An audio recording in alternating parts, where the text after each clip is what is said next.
hold virtual monopolies because they can marginally change drug composition and renew their patient for another 20 years. How can you have innovation within this monopolistic system without government regulation? So I guess we can go down the line and start it. I mean, I think it's pretty clear as it stands in the American healthcare system and the American pharmaceutical system, like as it stands, that even though, yes, we are responsible for a large degree of medical innovation, and yes, we do produce a lot of very, very necessary and life-saving drugs, the way the monopolistic structures work is, like, there's no way of dealing with it within a market system that would be really effective. And that's why, using a system like Medicare for All, which would change the negotiating basis that the current pharmaceutical healthcare system interaction works with, would change the way that these monopolies work in practice. Yeah. It's actually fundamentally the idea of those monopolies which is the most damaging, and it's the reason why a lot of these single-payer systems, for example, fail in that. They fail for the fact that they choke innovation. And it's one of the reasons why drug price controls, for example, have been proven to lead to 30 to 60% reduced R&D spending and development. And what it leads to is reduced availability for drugs and worse treatment outcomes. But ultimately, the way we want to address the problem of drug availability in the U.S. is to remove the taxes and regulations where are imposed and transferred onto patients, and by equipping patients to consider costs when they purchase drugs through digital transparency and technology.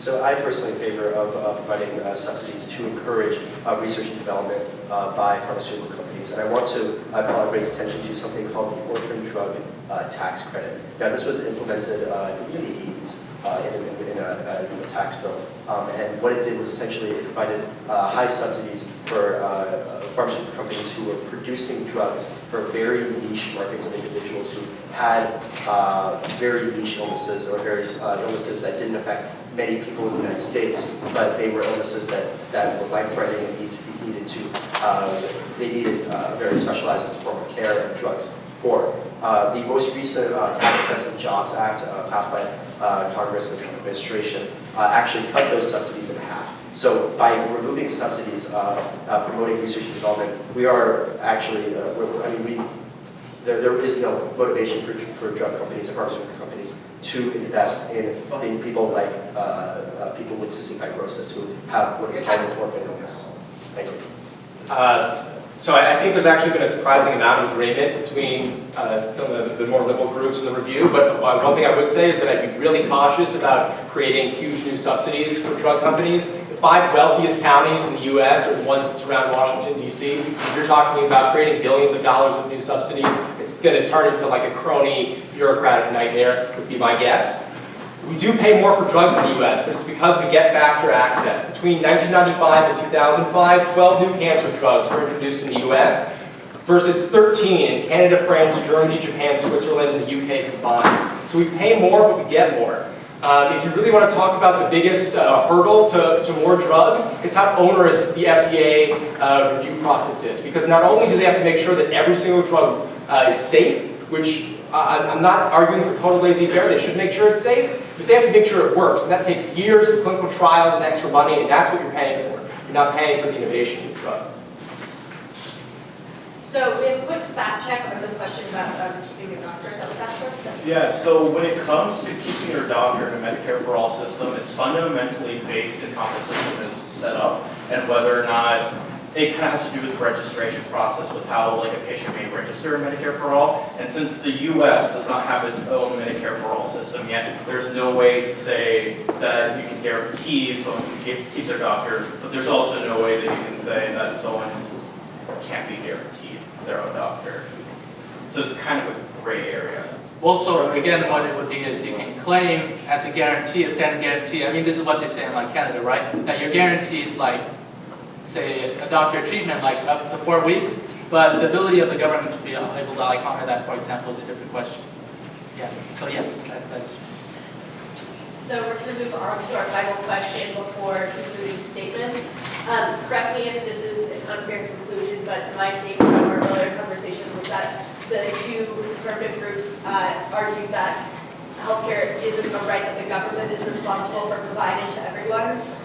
So in that case, do you guys support the abolishment of Medicaid as a whole, or how do you strike a balance between providing healthcare guaranteed to some populations and not others? We'll start with you.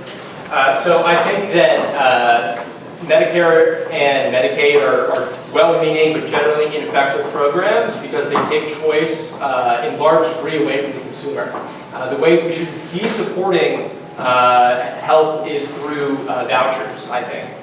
Empowering choice, empowering people to shop on price, empowering people to find quality that suits them in a competitive market that doesn't have laws protecting incumbent hospitals and that are basically a servant of the American Medical Association pumping up doctors' wages.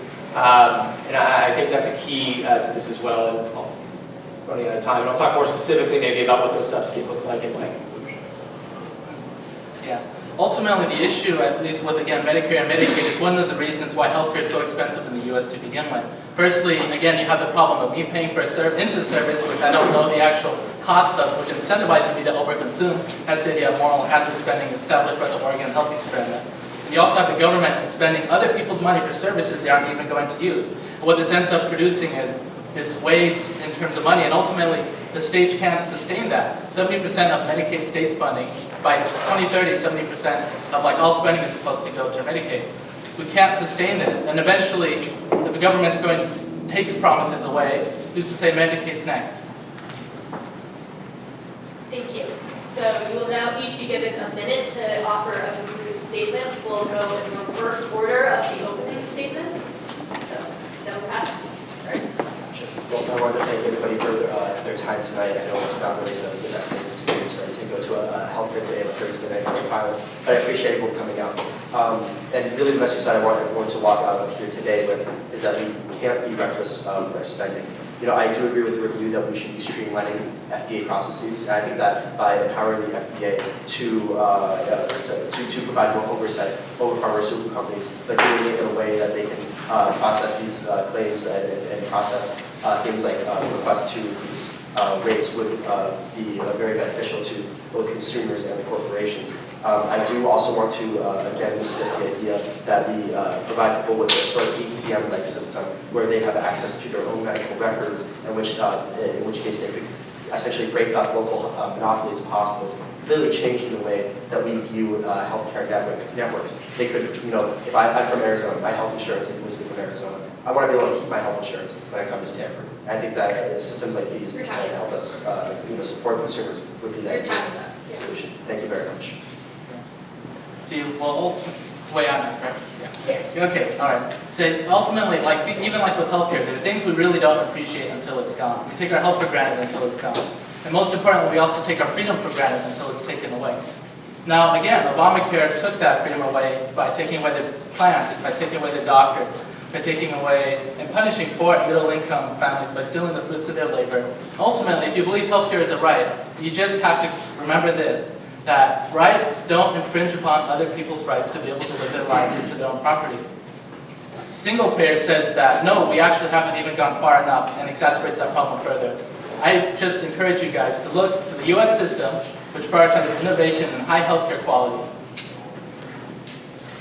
Thank you. Great.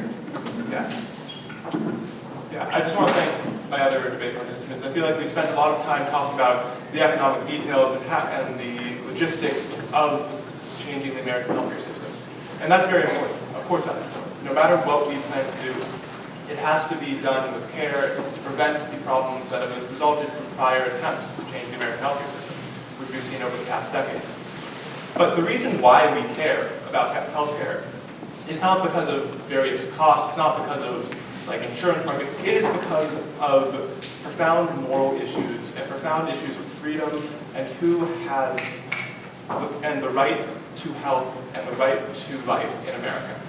And the only way to really guarantee those rights and to hold them strongly in a way that will last for a long time in America will be to set up a Medicare for All system that simplifies and reduces cost in American healthcare and guarantees healthcare for all Americans. Thank you.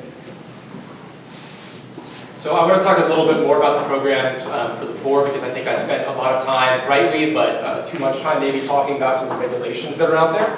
So in a freer market, taxing and spending on budget and appropriated to provide subsidies for the poor would be better than the current mandated cross subsidies.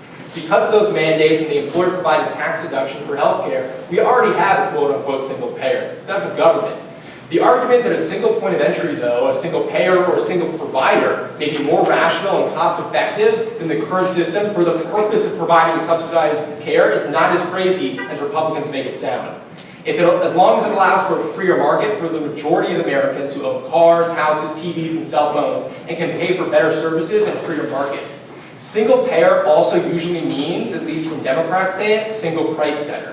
It means a gargantuan federal bureaucracy that will somehow produce healthcare cost savings by simply decreeing that doctors and hospitals be paid less. Good luck with that. Your time is up.